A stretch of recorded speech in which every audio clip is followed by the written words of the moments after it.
Hello बच्चों, नमस्कार। कैसे हैं आप सब लोग। उम्मीद करता हूं कि आप सब लोग अच्छे होंगे, बेहतरीन होंगे, लाजवाब होंगे, एकदम बिंदास होंगे और साथ ही बहुत अच्छे से आप लोग अपनी पढ़ाई को कर रहे होंगे। तो एक बार सभी दोस्त मेरे बताएंगे कैसे हैं आप सब लोग, कैसी चल रही है आप लोगों की पढ़ाई। संडे में रिवीजन करते भी हो या नहीं, ये सैटरडे संडे का जो ऑफ मिलता है, क्या इसमें पीछे का रिवीजन करते हैं आप लोग। मेरे प्यारे दोस्त, आप लोग ना मतलब थोड़ा सा चीज़ों को सोचना है, थोड़ा सा चीज़ों को पॉजिटिव ऐसे सोचना है कि विनायक 1.0 बैच जो है वो आप लोगों के सामने है। आप जो टॉपिक आप लोगों के पहले हो चुके हैं उन टॉपिक्स का रिवीजन कर लिया कीजिए खाली टाइम में, और जो टॉपिक चल रहे हैं उनका रिवीजन कर लिया कीजिए, है ना। रिवीजन मैंडेटरी है भाई, रिवीजन एक बार नहीं, रिवीजन जितनी बार कर सकते हो उतनी बार रिवीजन करिए। रिवीजन बहुत मैंडेटरी है, कोर्स खत्म करना जितना जरूरी है उतना ही जरूरी जो है उसका कई बार रिवीजन करना है। नहीं तो मेरे भाई फिर इस कोर्स खत्म करने का कोई फायदा नहीं रहेगा। ठीक है, तो मेरे साथ साथ चीजों को कवर करते चलिए, प्रैक्टिस मेरे साथ साथ करते चलिए। अगर प्रैक्टिस मेरे साथ साथ करते चलेंगे तो दोस्त आपको लगेगा कि हम लोग बहुत अच्छा कर रहे हैं। बाकी आप लोग संडे के मौके में अच्छा स्कोर कर रहे होंगे, ऐसी मैं सब लोगों से उम्मीद भी करता हूं। एनालिसिस जरूर करिए, अपनी कमियों को पहचानिए। दोस्त, आपकी कमी आपसे बेहतर कोई नहीं जानता। आप ही वो योद्धा हैं जो अपनी कमियों को जानते हैं और अपनी कमियों पर काबू पा सकते हैं। नहीं तो दुनिया का कोई भी व्यक्ति मोटिवेशन दे दे, दुनिया का कोई भी व्यक्ति आके यहाँ आपको सजेशन दे दे, सजेशन काम करने वाला नहीं है। ठीक है, वो एक जनरल सजेशन होता है जो सबके लिए होता है, लेकिन एक पर्टिकुलर व्यक्ति के अंदर क्या कमी है, किस क्वेश्चन में वो दिक्कत महसूस करता है, किस सब्जेक्ट में वो दिक्कत महसूस करता है, मेरे प्यारे दोस्त, मेरे प्यारे दोस्त, वो चीजें आप लोगों को देखनी होंगी। सभी को मेरा प्यार भरा नमस्कार, सभी को राधे राधे, सभी को दोस्त जय हिंद। तो सुशील, कमल, मोहम्मद साबिर, अनिकेत चितोरिया, राजू कुमार, अ,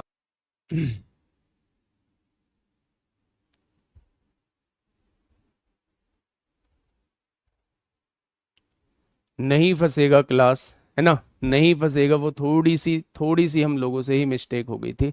नहीं फंसेगा, प्रॉपर चल रहा होगा। अब देखिएगा मेरे भाई, अब जो है वो प्रॉपर चल रहा होगा, एक बार देखिएगा क्लास। बताइए। चलिए, बहुत शानदार भाई। हम लोगों का जो टॉपिक चल रहा है वो रेशो चल रहा है। वशिष्ठ मुनि यादव जी हैं, सुजीत, सुवीराम सिंह, जितेंद्र, दिवेश, धनेश कुमार, अजय सहानी, धर्मराज, एमबीबीएस डॉक्टर, मीनाक्षी, अभय पाल, खुशबू सिंह। अब नहीं होगा ना, अब एक बार देखिए, वो बहुत पहले की बात बता रहे हैं आप लोग। सभी का स्वागत है, सभी का बहुत बहुत स्वागत है, बहुत बहुत सारा स्वागत। ठीक है, हम लोगों का रेशियो एंड प्रोपोर्शन चल रहा है और इनकम एक्सपेंडिचर बेस्ड क्वेश्चंस हम लोगों के चल रहे हैं। तो इनकम एक्सपेंडिचर बेस्ड क्वेश्चंस में मैंने आपको रेशियो मेथड बताए थे।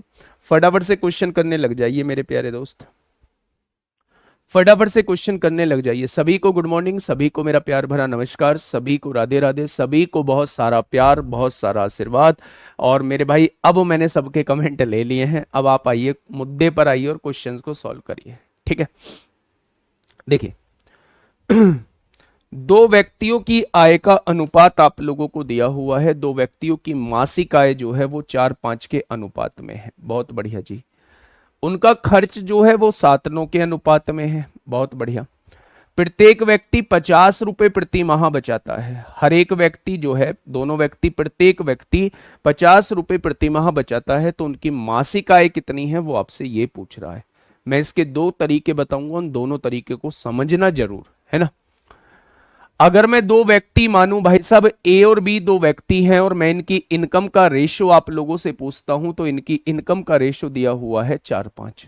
ठीक है, इनकी सेविंग का रेशो पूछता हूं, इनके खर्च का, सेविंग का नहीं, एक्सपेंडिचर का रेशो पूछता हूं, तो इनके एक्सपेंडिचर का रेशो दिया हुआ है 7:9। यदि प्रत्येक व्यक्ति 50 रुपए की बचत करता है, सेविंग के बारे में बताया हुआ है, ये भी 50 रुपए बचाता है, ये भी 50 रुपए बचाता है, कोई दिक्कत? तो आप कहेंगे जी कोई दिक्कत नहीं है। मेरे प्यारे दोस्त, सबसे पहले हम लोग क्वेश्चन में क्रॉस मेथड सीख के आए हैं कि जब भी मुझे दो रेशो दिए हो और एक वैल्यू घटाने और बढ़ाने के बाद, यानी पहले एक रेशो दिया हो, फिर एक वैल्यू घटाने और बढ़ाने के बाद फिर से एक रेशो दिया हो, तो वहां हम लोग जो है वो क्रॉस मेथड लगा सकते हैं। अब देखिएगा, मेरी बात को थोड़ा सा समझिएगा बहुत प्यार से। अगर मैं यहां से कहता हूं कि क्रॉस मेथड आप लोग यहां लगाओगे, इसकी गुणा इसमें करोगे और इसकी गुणा इसमें करोगे, अगर ये दोनों जगह सेम संख्या है तो इसे पहले अलग लिख लो और इन दोनों का डिफरेंस डायरेक्ट लिख दो मेरे भाई, यही इन दोनों का क्रॉस मेथड आएगा, यही इन दोनों का क्रॉस मेथड आएगा। देखिए ध्यान से, मैं अगर कहूं कि 9 पंजे 45 450, 7 पंजे 35 350, 450 में से 350 जाएगा तो 100 आएगा। मैं आपसे यह कहना चाह रहा हूं कि जब भी ये दोनों जगह सेम हो उसे यहां लिख लो और इन दोनों का डिफरेंस डायरेक्ट लिख दो। 9 और 7 का डिफरेंस 2 है। अब ऊपर लगाइए क्रॉस मेथड, 9 चौक 36 और 7 पंजे 35, यानी 36 में से 35 घटा दो तो आप कहेंगे भैया जी एक पार्ट की वैल्यू 50 दूनी 100 आ जाएगी। एक पार्ट की वैल्यू 50 दूनी 100 आ जाएगी। अगर एक बराबर 100 है तो बेटा जी इसकी इनकम कितनी हो जाएगी 400, और अगर एक बराबर 100 है तो इसकी इनकम कितनी हो जाएगी मेरे प्यारे दोस्त 500 हो जाएगी। कोई दिक्कत? ये तरीका वो तरीका है जिसे हम लोगों ने लास्ट क्लास में डिस्कस किया था, लेकिन मैं एक तरीका और यहां बताने जा रहा हूं, उस तरीके को थोड़ा सा समझना। वो तरीका आपका एज में बहुत ज्यादा यूज होगा, रेशो में भी उसका यूज हुआ था, मतलब हर जगह जो है उसका यूज होगा, यहां रेशो में भी हम यूज कर रहे हैं। ठीक है, देखिए कैसे। मैंने आप लोगों से कहा दो व्यक्ति हैं ए और बी। बेटा जी ध्यान से समझना मेरे प्यारे दोस्त, अगर मैं इनकी इनकम का रेशो पूछता हूं तो इनकम का रेशो है 4-5, तो आपने कहा जी बिल्कुल ठीक है। इनके एक्सपेंडिचर का रेशो कितना दिया हुआ है? आपने कहा 7-9। इनकी सेविंग के बारे में क्या बताया हुआ है? ये भी 50 रुपए बचाता है, ये भी 50 रुपए बचाता है। जब भी मेरे प्यारे दोस्त, जब भी मेरे प्यारे दोस्त सेविंग बराबर हो, ध्यान से सुनना मैं क्या कहना चाह रहा हूं, जब भी मेरे प्यारे दोस्त सेविंग बराबर हो तो मेरे भाई फिर आप डिफरेंस देख लीजिए, यहां डिफरेंस कितने का है? आपने कहा 2 का। यहां डिफरेंस देख लीजिए, यहां कितने का है? आपने कहा जी 1 का। डिफरेंस को बराबर करना है तो यहां 2 की गुणा करनी होगी, तभी तो डिफरेंस बराबर होगा। तो 2 की गुणा करने का मतलब है 2 की गुणा यहां करिए, 2 की गुणा यहां करिए, डिफरेंस बराबर हो चुका है। अच्छा, मैं आप लोगों से कहूं कि 8 रुपए कोई व्यक्ति कमाता है, उसमें से 7 रुपए खर्च कर देता है, तो बचाता कितना होगा? 1 रुपया।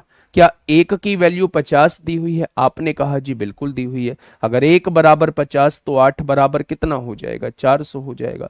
अगर 1 बराबर 50 तो 10 बराबर कितना हो जाएगा? 500 हो जाएगा। तो इनकी इनकम जो है वो आप लोग डायरेक्टली निकाल सकते थे। ये वाला डिफरेंस वाला फॉर्मूला हम लोग तब लगाएंगे मेरे प्यारे दोस्त जब सेविंग जो होगी वो बराबर होगी, सेविंग जो होगी वो बराबर होगी। यूपीएसआई 2017 में आपसे पूछा गया है, फटाफट बताइएगा। मनीष सिंह भाई साहब ले दिया आपका भी नाम। क्वेश्चन बताइए, हार्ड क्वेश्चन लो प्लीज। भाई साहब बताइए, फटाफट बताइए क्या होगा इस क्वेश्चन का बिल्कुल सही जवाब। कंपोनेंडो डिविडेंडो बता दो गुरुदेव। भाई साहब ऐसा थोड़ी है कि आप आके कुछ भी पूछेंगे उसे मैं उसी दिन बताने लगूंगा, है ना। बताइए। दो व्यक्ति हैं, ए और बी की आय 2:3 के अनुपात में है, उनका खर्च 4-7 के अनुपात में है। यदि प्रत्येक व्यक्ति 4,000 रुपए बचाता है, दोनों व्यक्तियों की सेविंग समान है, तो आप डिफरेंस मेथड से कर सकते हैं। मेरे भाई डिफरेंस मेथड क्या कहता है? इन दोनों की इनकम जो है वो 2-3 है, उन दोनों का एक्सपेंडिचर 4-7 है। यहां डिफरेंस कितने का है? 3 का है। यहां डिफरेंस कितने का है? 1 का है। तो डिफरेंस को बराबर करने के लिए यहां 3 की गुणा कर दीजिए, यहां भी 3 की गुणा, यहां भी 3 की गुणा। यानी ये 6 रुपए कमाता है, 4 रुपए खर्च कर देता है तो 2 रुपए बचाता होगा। ये 9 रुपए कमाता है, 7 रुपए खर्च कर देता है तो 2 रुपए बचाता होगा। यानी दोनों की सेविंग समान है। उसने कितने बचाया है? उसने कहा है प्रत्येक 4,000 रुपए बचाता है। तो 2 पार्ट की वैल्यू कितनी है? 4,000। 1 पार्ट की वैल्यू कितनी हो जाएगी? 2,000। तो उनकी आय में अंतर कितना है? इसकी आय कितनी है भाई साहब? 6। इसकी आय कितनी है? 9। दोनों में डिफरेंस कितने का है? 3 का। अगर 1 बराबर 2,000 है तो 3 बराबर कितना हो जाएगा? तो मेरे प्यारे साथी 6,000 इस क्वेश्चन का बिल्कुल सही जवाब हो जाएगा। 6,000 इस क्वेश्चन का साथी बिल्कुल सही जवाब हो जाएगा। क्या ये बात समझ में आई आप लोगों को? तो आप कहेंगे जी बिल्कुल आ गई है। नेक्स्ट क्वेश्चन पे आइए। जब सेविंग अलग अलग हो, जब सेविंग अलग अलग हो। अभी तक हमने दो क्वेश्चन किए जिनमें सेविंग समान थी, तो मैंने आप लोगों को बताया अगर सेविंग समान है तो मेरे प्यारे दोस्त वहां आप लोग जो है वो क्रॉस मेथड भी लगा सकते हैं, वहां आप लोग जो है डिफरेंस मेथड भी लगा सकते हैं। डिफरेंस मेथड वहां लगेगा जहां सेविंग जहां जहां सेविंग समान है। ठीक है, 247 स्कोर है, अभी किसी प्लेटफॉर्म से कंप्लीट नहीं किया है, पहली बार आप कैसे कर रहे हैं। 247 है तो ये स्कोर कब 347 में बदल जाएगा पता ही नहीं चलेगा, पता ही नहीं चलेगा, है ना।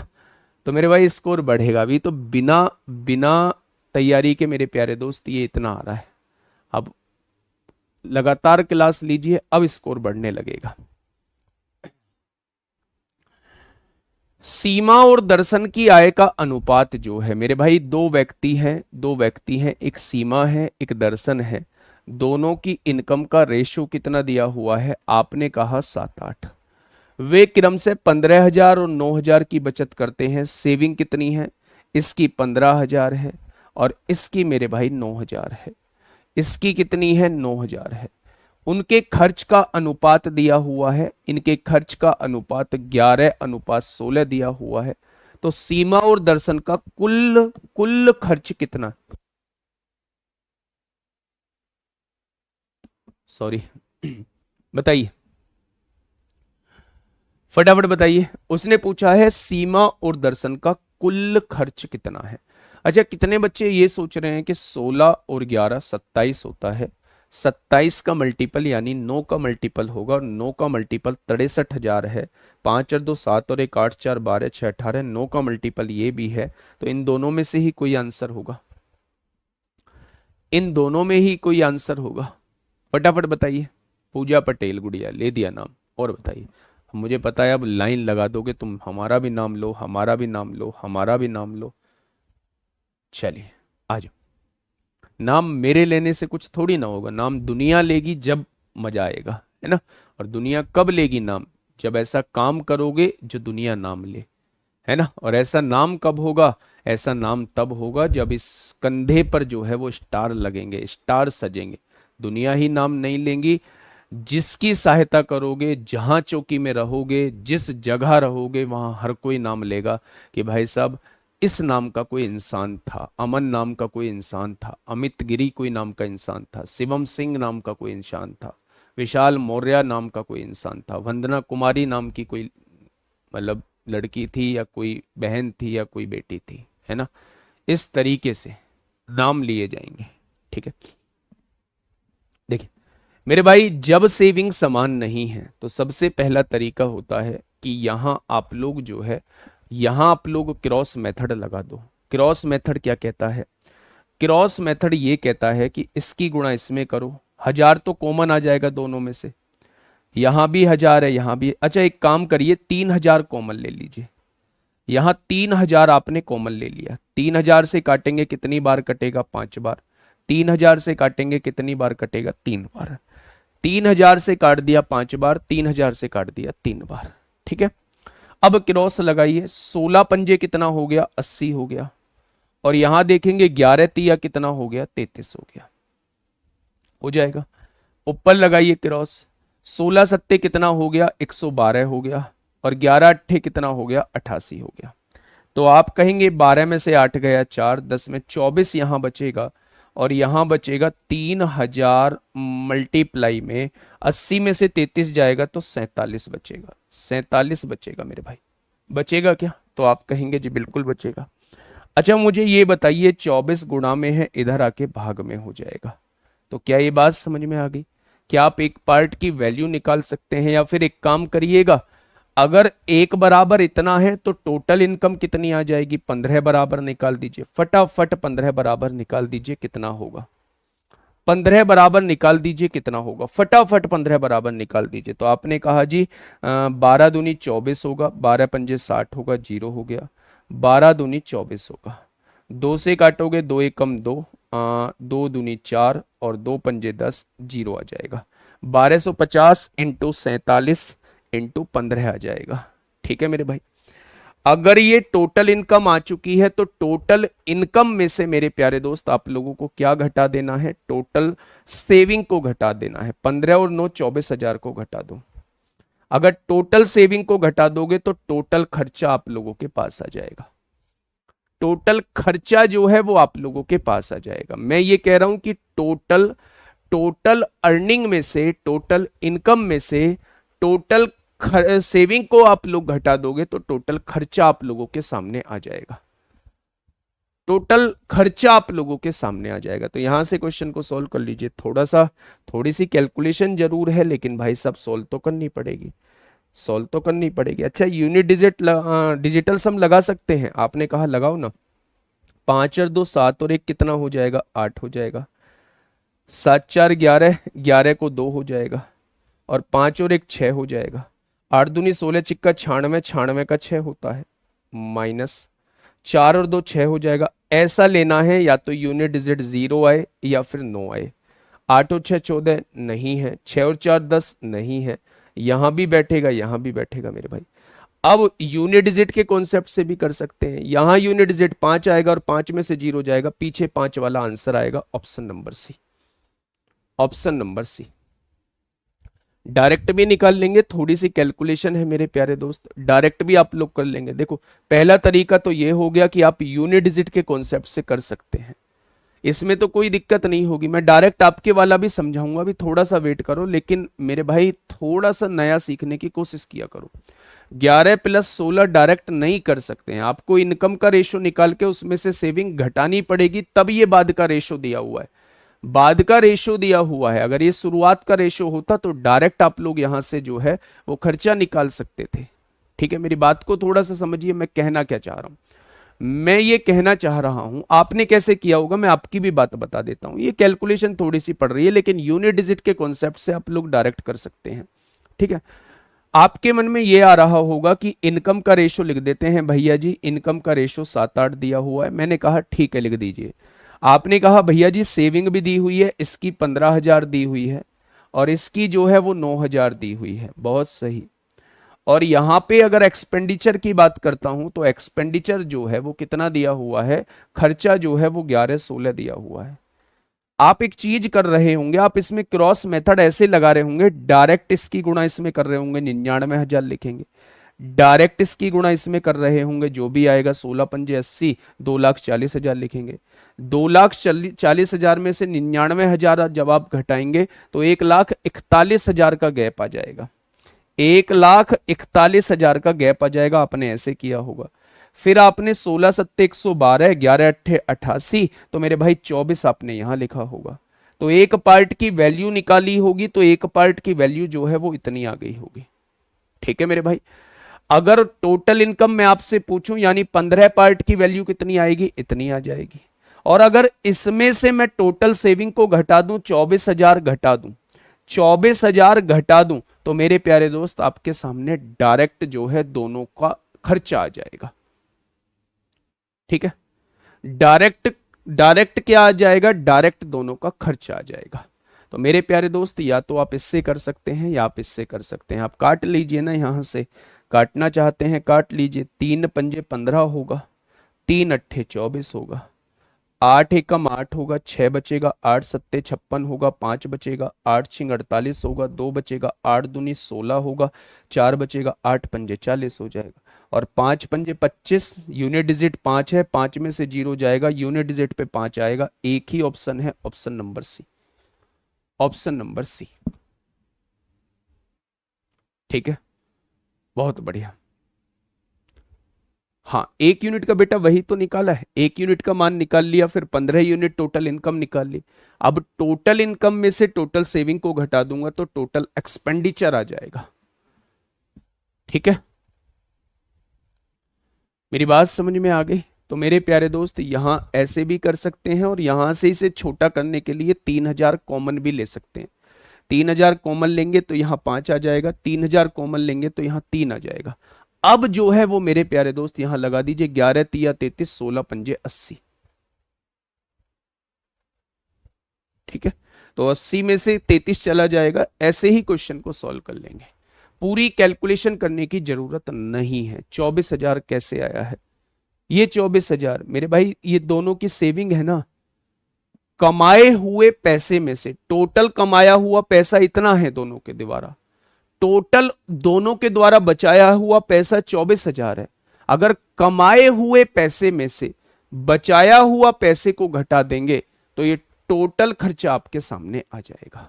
ठीक है, एक ही क्वेश्चन पे इतना टाइम मत दिलवाया करो, 2 बार 3 बार समझ लिया करो, 2 बार 3 बार में, लेकिन ऐसा नहीं आप बार बार एक ही चीज पूछते रहोगे।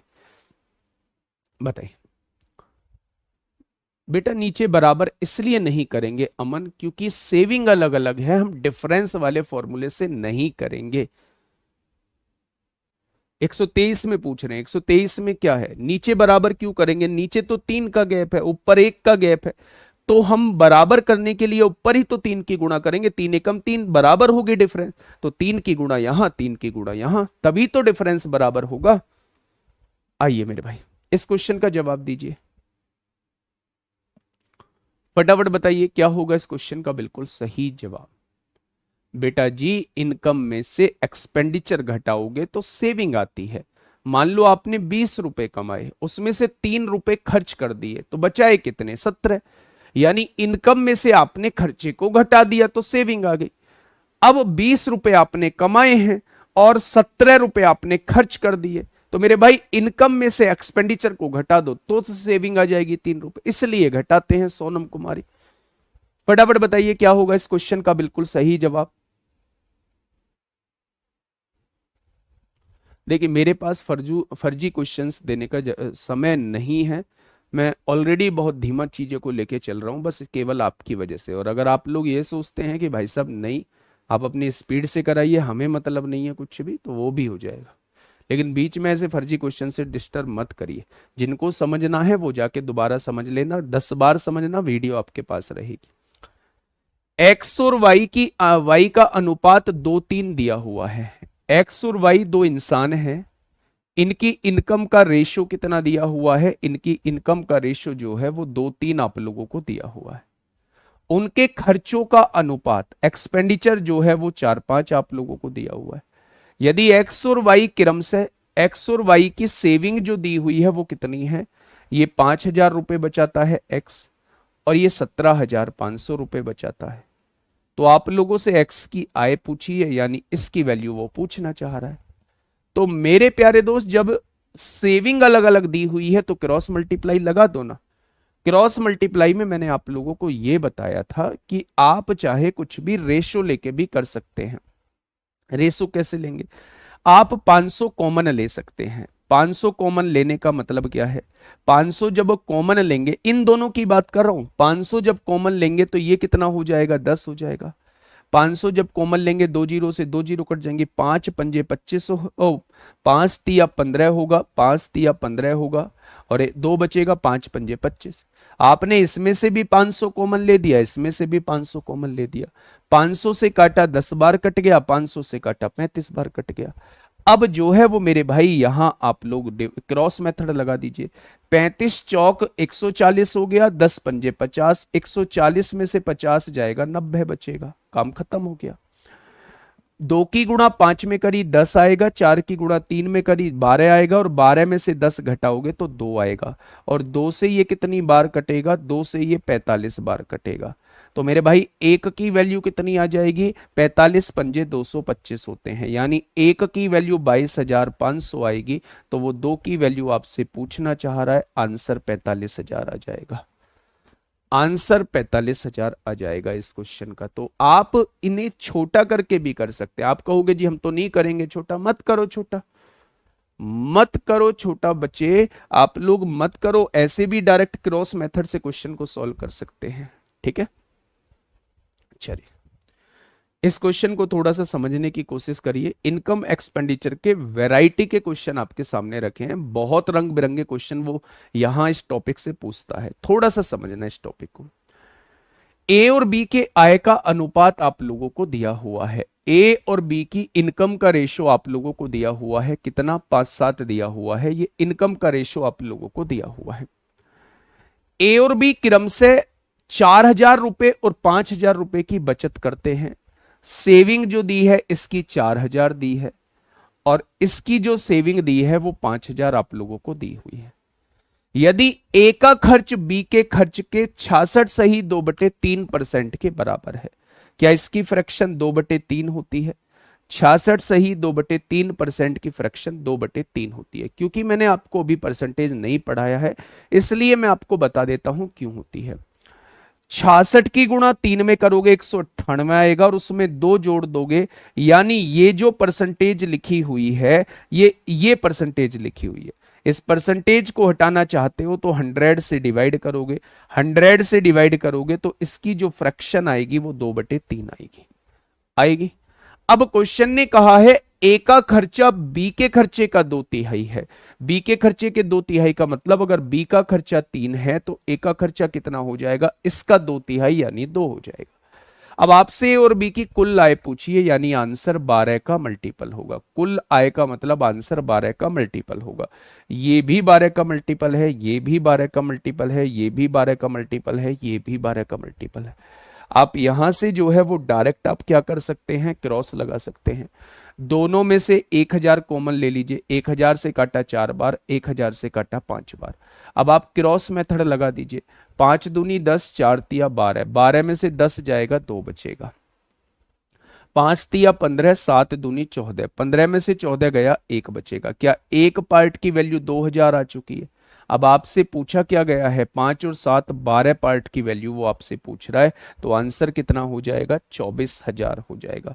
मुझे लगता है अब चीजें समझ में आ गई होंगी, मुझे लगता है अब चीजें समझ में आ गई होंगी। ठीक है, क्वेश्चन नंबर 127 क्या कहना चाहता है मेरे भाई? पढ़िए एक बार क्वेश्चन को। क्वेश्चन नंबर 127 फटाफट पढ़िएगा एक बार क्वेश्चन को। क्वेश्चन आखिर भाई साहब, क्वेश्चन आखिर कहना क्या चाहता है? क्वेश्चन आखिर कहना क्या चाहता है? यहां 3 रेशो आपको दिए हुए,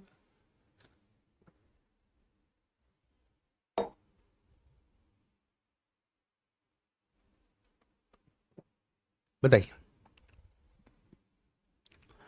क्या करें भाई? आपने कहा जी पहले तो मैं सारी चीजें लिखूंगा, कैसे? एबीसी की मासिक आय दे रखी है, यानी 3 लोग हैं, इनकी मंथली इनकम का रेशो आपको दिया है। ये 2 रुपए कमाता है, ये 9 रुपए कमाता है, ये 3 रुपए कमाता है। ये इनकम के रेशो के बारे में बताया हुआ है। ठीक है, उनके खर्च 3:9:5 के अनुपात में है। एक्सपेंडिचर भी उनका दिया हुआ है 3:9:5 के अनुपात में दिए हुए हैं। अब मेरे भाई यहां जो है वो लोचा क्या फंसता है? ऐसे बहुत क्वेश्चन आपको मिल जाएंगे, यहां से आपको कुछ करने का जुगाड़ नहीं मिलने वाला है। आपको क्या करना पड़ेगा? क्वेश्चन ने ये जो लाइन आगे की दी है ना, इससे क्वेश्चन सॉल्व होगा। उसने कहा है यदि ए की बचत उसकी कुल आय की आधी है, सेविंग जो है इसकी कुल आय की आधी है, सेविंग जो है इसकी कुल आय की आधी है। मेरे भाई बस इसी लाइन को ना लिख दो अपने वर्डों में। कैसे? ध्यान से समझना, कमेंट बॉक्स में मत रहना। यहां एक हम लोग जो है वो वेरिएबल मान लेते हैं। इसकी सैलरी एग्जैक्ट 2x मान ली, इसकी 9x, इसकी 3x। उसमें से इसने 3y खर्च कर दिया, इसने 9y खर्च कर दिया, इसने 5y खर्च कर दिया। अगर मैं आपसे इसकी सेविंग पूछता हूं, इस पर्टिकुलर की सेविंग, क्योंकि ए के बारे में कहा हुआ है, यदि ए की बचत के बारे में पूछता हूं तो आप कहेंगे इतना कमाया है, इतना खर्च कर दिया, तो ये उसकी बचत हो जाएगी। और उसकी बचत जो है उसकी इनकम की आधी है, 2x का आधा निकालेंगे तो x हो जाएगा।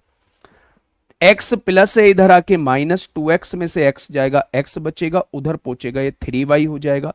y गुणा में है, इधर आके डिवाइड में, यानी x की वैल्यू 3 लेनी है और y की वैल्यू 1 लेनी है। मेरे प्यारे दोस्त, x की वैल्यू 3 लोगे तो ये 6 हो जाएगा, x की वैल्यू 3 लोगे तो ये 27 हो जाएगा, x की वैल्यू 3 लोगे तो ये 9 हो जाएगा, y की वैल्यू 1 लोगे तो ये 3 हो जाएगा, ये 9 हो जाएगा और ये 5 हो जाएगा। अब आप जानते हैं इनकम में से एक्सपेंडिचर घटाएंगे तो सेविंग आएगा, इनकम में से एक्सपेंडिचर घटाएंगे तो सेविंग आएगा, और इनकम में से एक्सपेंडिचर घटाएंगे तो सेविंग आएगा, यानी सेविंग का रेशो 3:18:4 आ जाएगा।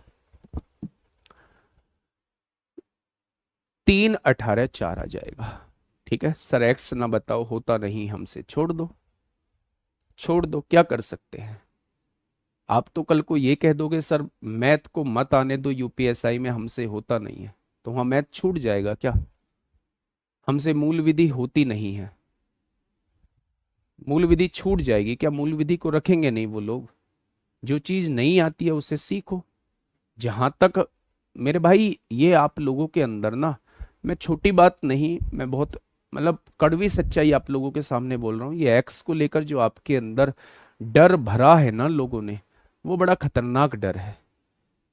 और जब तक एक्स पे कमांड नहीं होगी ना, तब तक मैथ को सीखा नहीं जा सकता है। एक्स बेसिक अप्रोच आपके पास होनी चाहिए, बेसिक अप्रोच आपके पास होगी तभी जो है वो दुनिया भर की ट्रिक का निर्माण आप लोग कर सकते हैं। नहीं तो मैथ्स को एक दिन रटना स्टार्ट कर दोगे कि मैथ्स को रटा जाता है। मतलब मैं इसमें दूसरा क्यों बताऊं, आप मुझे एक छोटा सा पॉइंट बता दो कि आप इसमें दूसरा इसलिए बताइए, बस केवल इसलिए कि आपको समझ नहीं आया ये, इसीलिए बस मुझे हाँ दूसरा मेथड बताना है। आपको ये तरह तरह के जो डायलॉग बताए गए हैं ना, तरह तरह के डायलॉग जो आपके सामने मारे गए हैं, एक्स से ये दिक्कत, एक्स से वो दिक्कत, एक्स से फलाना दिक्कत, भाई कोई दिक्कत नहीं है ना, दूसरे वे में नहीं ले जाना इन सब चीजों को।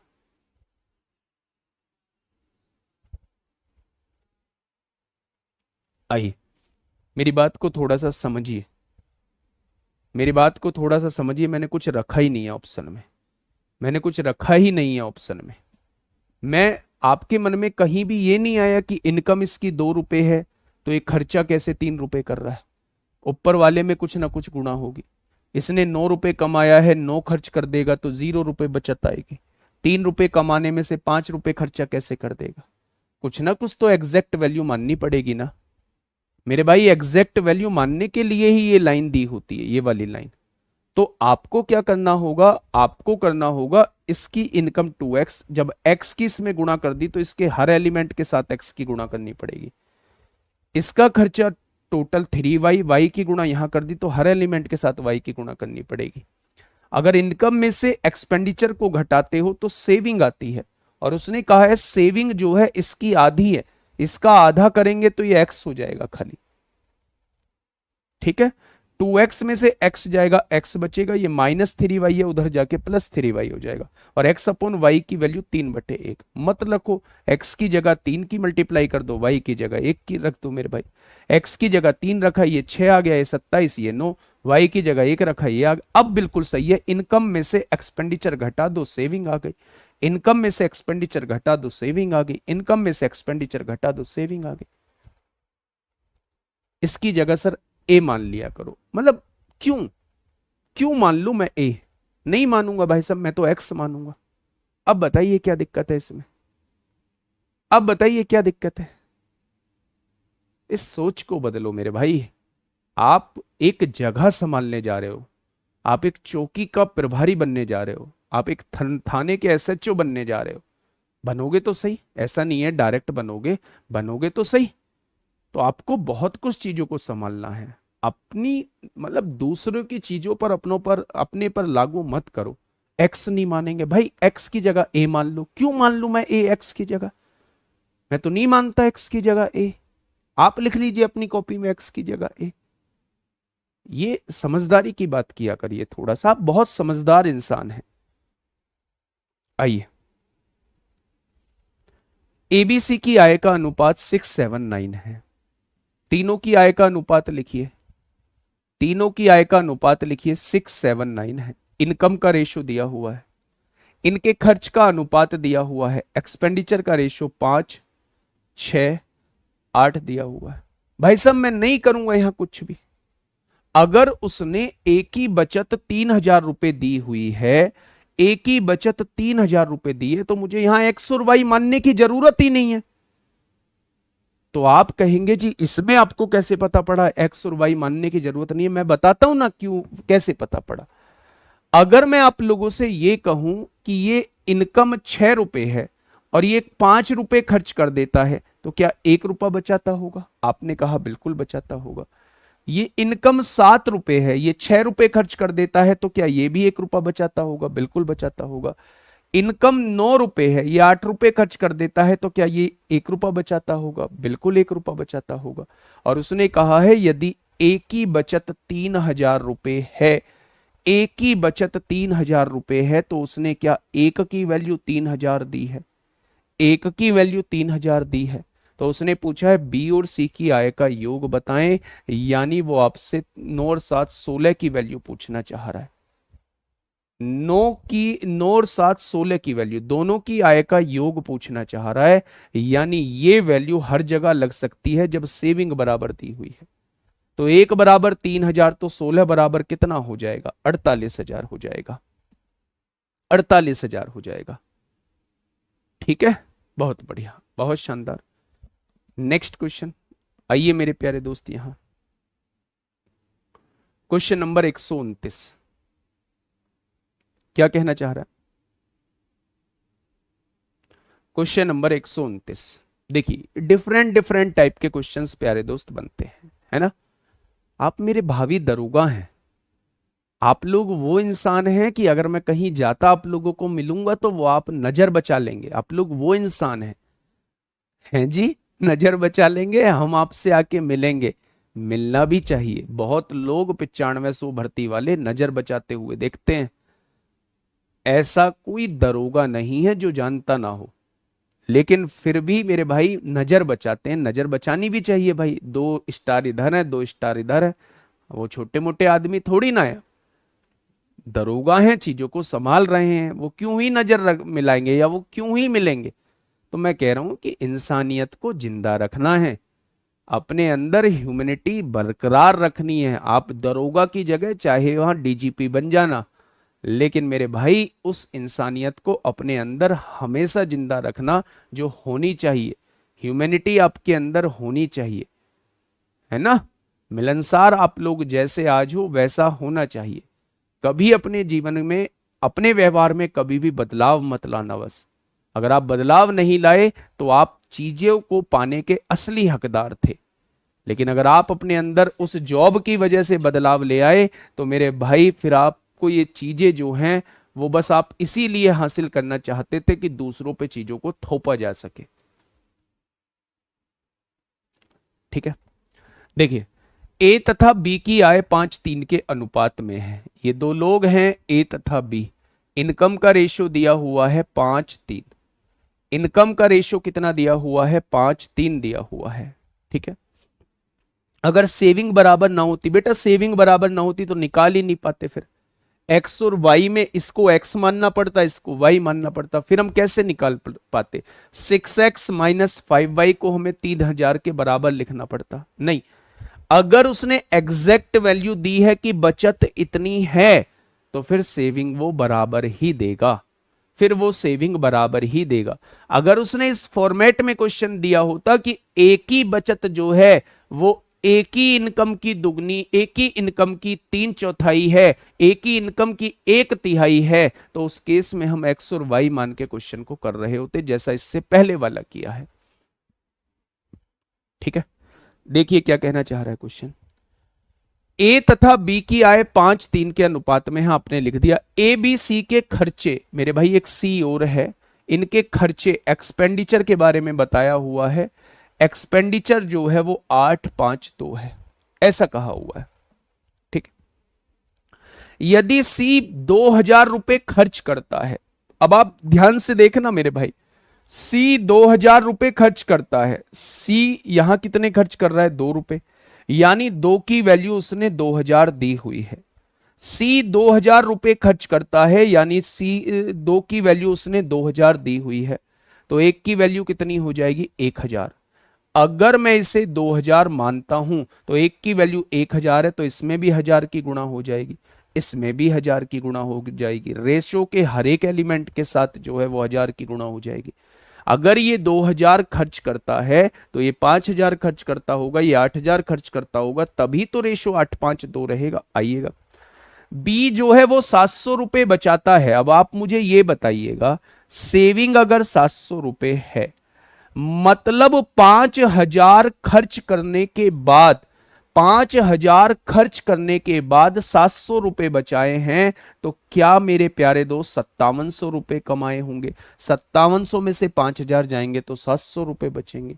3 की वैल्यू 5700 है तो 1 की वैल्यू 1900 आ जाएगी।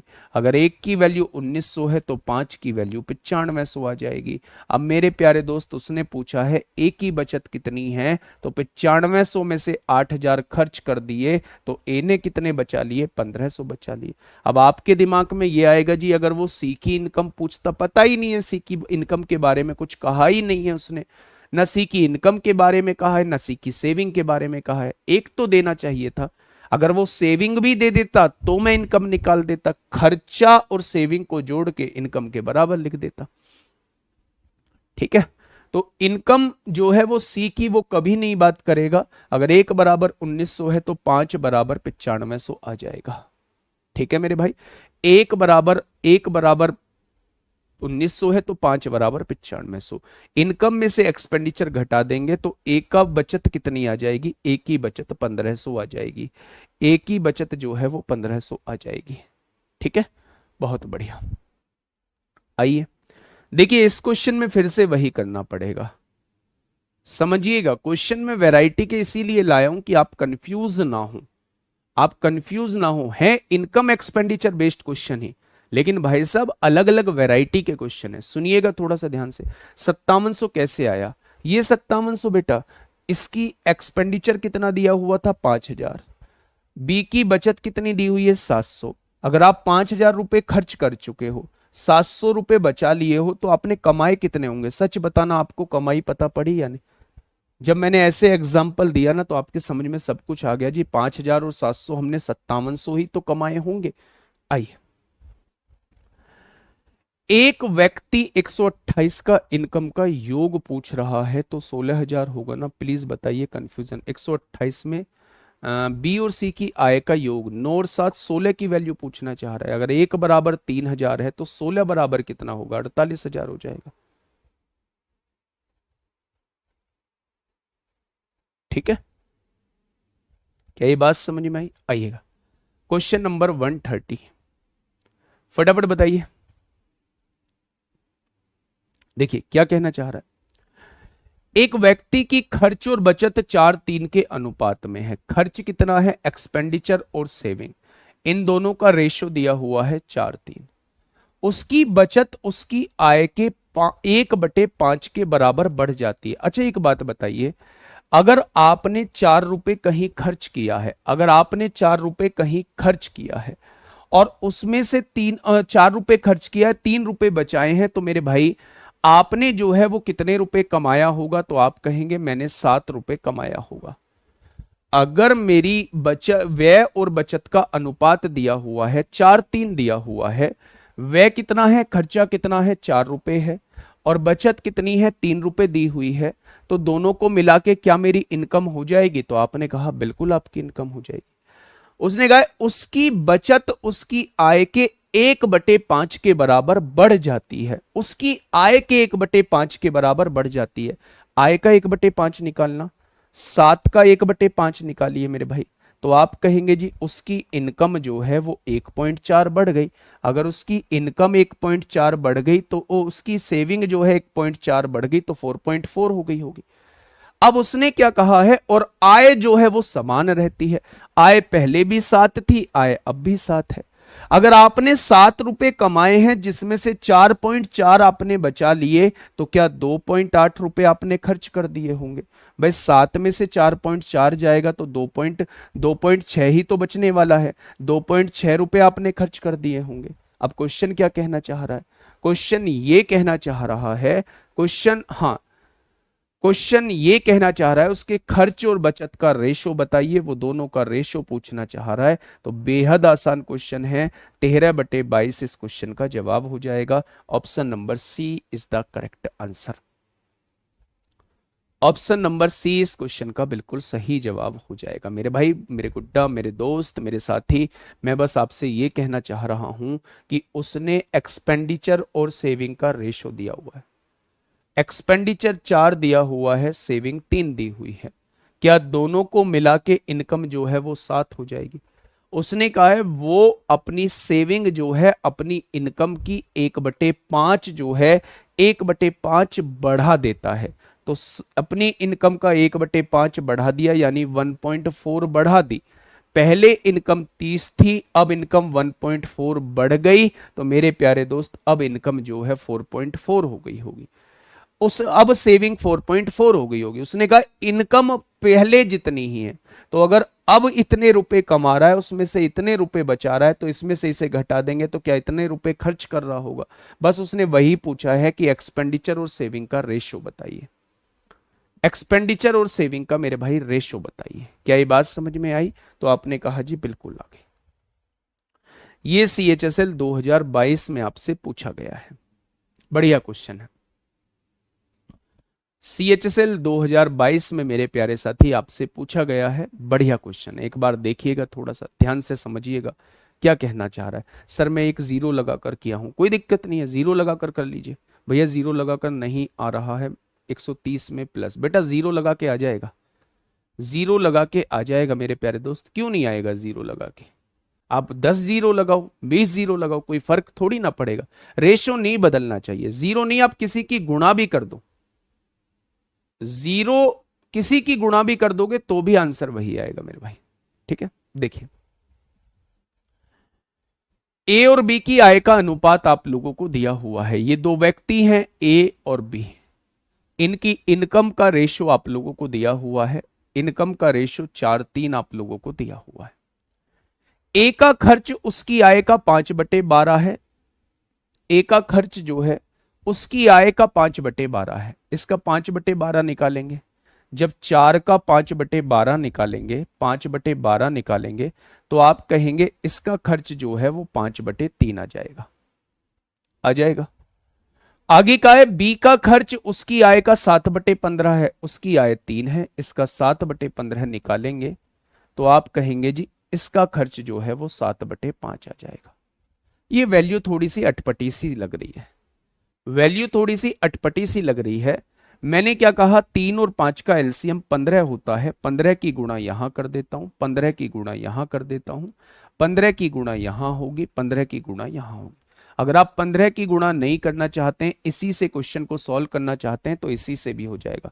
मैंने जस्ट 15 की गुणा रेशो को आसान बनाने के लिए की है, रेशो को आसान बनाने के लिए की है। 4.4 समझ नहीं आया बेटा, पहले से इनकम 1/5 के बराबर बढ़ जाती है। पहले इनकम 7 थी, उसका 1/5 निकालोगे तो अब सेविंग 1.4 बढ़ गई होगी। पहले सेविंग 3 थी, 1.4 बढ़ गई, तो अब 4.4 नहीं होगी। इनकम उतनी की उतनी ही है। अगर इनकम में से सेविंग को घटा दोगे तो एक्सपेंडिचर आ जाएगा। वो इन दोनों का रेशियो आपसे पूछना चाह रहा है। ठीक है, आइए अब ध्यान से इस क्वेश्चन को समझिए मेरे भाई। मैंने गुणा क्यों करी है, मैं बिना गुणा करे भी बता दूंगा मेरे प्यारे दोस्त, लेकिन बस कैलकुलेशन को आसान बनाने के लिए। उसने जो है ए और बी की इनकम का रेशियो 4:3 दिया हुआ था। इसकी इनकम का 5/12, जब मैं इसकी इनकम का 5/12 निकालता हूं तो वो 5/3 आता है। एक्सपेंडिचर करता है यानी खर्चा करता है। ये अपनी इनकम का 7/15 जो है वो खर्चा करता है। जब इसका 7/15 निकालूंगा वो 7/5 आएगा। मुझे ये चीजें नहीं आसान लग रही, ये रेशो जो है वो पेचीदा लग रहा है। मैंने 3 और 5 का एलसीएम 15 की गुणा यहां कर दी, 15 की गुणा यहां कर दी। जब मैंने 15 की गुणा करी तो ये 25 आ गया, जब मैंने 15 की गुणा करी तो ये 3 आ गया मेरे भाई। अब यानी अगर मैं इसका एक्सपेंडिचर देखूं तो इसका एक्सपेंडिचर 25 बन जाता है, इसका एक्सपेंडिचर देखूं तो 21 बन जाता है मेरे भाई। क्या ये बात समझ में आ गई? अब आप यहां से समझिए, उनके खर्च का अंतर जो है वो 4500 रुपए है। उनके खर्च का अंतर जो है वो 4500 रुपए है मेरे भाई। खर्च का अंतर कितना दिया हुआ है? 4500 रुपए दिया हुआ है। 25 में से 21 जाएगा तो मेरे हिसाब से 4 खर्चा है। उसने कितना दिया है? 4500 दिया है। तो एक पार्ट की वैल्यू 4 एकम 4, 4 एकम 4, 4 दूनी 8, 4 पंजे 20 हो जाएगा।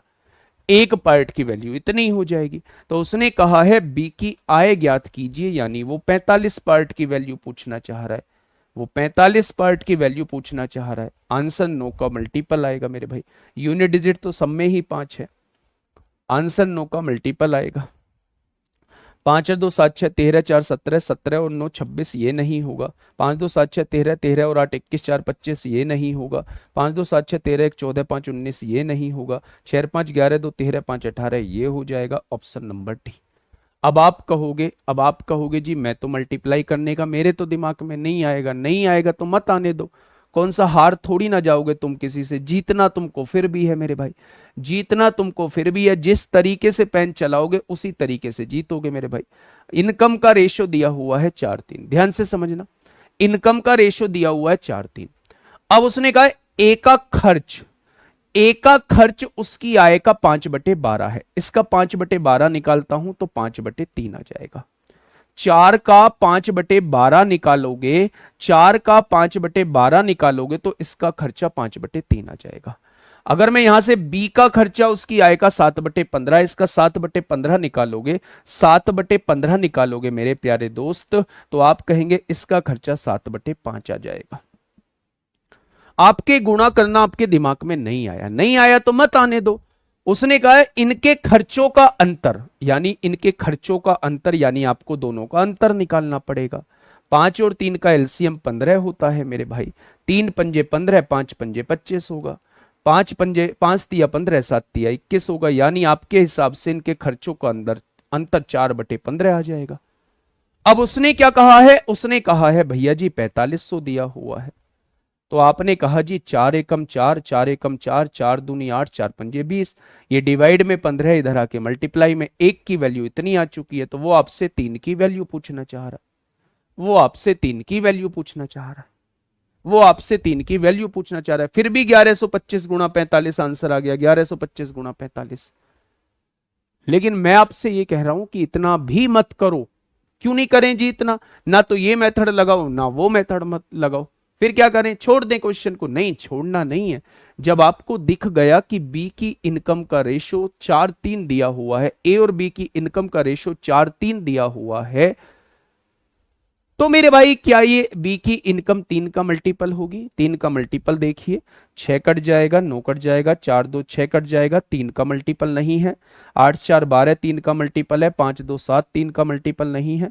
5 और 1 6 भी है। 5 2 7, 3 का मल्टीपल नहीं है। यही 3 का मल्टीपल है। ऑप्शन नंबर डी इस क्वेश्चन का बिल्कुल सही जवाब हो जाएगा। सर इनकम में क्यों 15 की गुणा किए हैं? बेटा इनकम में अगर 15 की गुणा नहीं करूंगा तो ये रेशो बदल जाएगा। फिर इनकम कम हो जाएगी, एक्सपेंडिचर ज्यादा हो जाएगा। किसी कॉमन संख्या की आप गुणा कर रहे हैं, जब ये एक दूसरे से कनेक्टेड हैं तो फिर आपको सारे में गुणा करनी पड़ेगी। मत करिए गुणा, आप इस मेथड से चले जाइए, मत करिए गुणा, ठीक है। दशमलव में करने से नहीं आ रहा है सर, ऐसा क्यों? क्योंकि गलती कर रहे हो तुम। दशमलव में भी करने से ऐसा ही आएगा। फटाफट मुझे बताइए क्या होगा इस क्वेश्चन का बिल्कुल सही जवाब। इसके बाद जो है ये 3 क्वेश्चन बहुत इंपॉर्टेंट हैं। एक तो लास्ट ईयर और प्रेजेंट ईयर, फिर कोइंस के क्वेश्चन चलेंगे। बस 2 क्वेश्चन ऐसे करा के फिर कोइंस के क्वेश्चन कराऊंगा। कल जो है इन दोनों क्वेश्चन को कराऊंगा। एक बार इस क्वेश्चन को समझिए, क्वेश्चन क्या कहना चाह रहा है, जल्दी से बताइए। देखिए, ए की आय बी की आय का 2/3 है। क्या इस बात को आप लिख पाओगे? ए की आय बी की आय का 2/3 है। अगर बी की आय 3 है तो ए की आय कितनी हो जाएगी? 2 हो जाएगी। ए का खर्च बी के खर्च का 3/4 है। ये इनकम का रेशो है। ये एक्सपेंडिचर का रेशो क्या है? बी के खर्च का 3/4 है। बी का खर्च 4 है तो ए का खर्च 3 हो जाएगा, ठीक है। यदि बी की आय का 1/3 ए के खर्च के बराबर है तो ए की बचत का बी की बचत से, जब ये वाली लाइन दी हुई हो तो मैंने कहा था वेरिएबल मान लोगे ज्यादा अच्छा रहेगा। आपका जो मन करे वो वेरिएबल मान लेना, मैं जो हूं इस वेरिएबल को मानूंगा। मेरे प्यारे दोस्त मैंने ये वेरिएबल मान लिए हैं। अब उसने कहा क्या है? बी की आय का 1/3। बी की आय कितनी है? 3x से है। इसका 1/3 निकालेंगे तो ये आएगा मेरे भाई। ए के खर्च के बराबर है। ए का खर्च कितना है? 3y के बराबर है। 3y के बराबर है। 3 से 3 कट गया, y गुणा में है, इधर आके भाग में आ गया।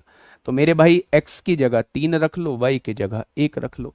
x की जगह 3 रखेंगे 6, x की जगह 3 रखेंगे 9, y की जगह 1 रखेंगे 3 और y की जगह 1 रखेंगे 4 हो जाएगा। क्वेश्चन खत्म। ए की बचत का बी की बचत से अनुपात बताइए। 6 में से 3 खर्च कर दिए तो 3 बचाए होंगे, 9 में से 4 खर्च कर दिए तो 5 बचाए होंगे। दोनों की सेविंग्स का रेशो क्या आ जाएगा? 3-5 आ जाएगा। दोनों की सेविंग्स का रेशो कितना आ जाएगा? 3-5 आ जाएगा। क्या इस बात में कोई दिक्कत, समस्या, कोई दुख दर्द कष्ट हो तो बताइए। तो आप कहेंगे जी कोई दुख दर्द कष्ट नहीं है। ठीक है, कोई दुख दर्द कष्ट नहीं है।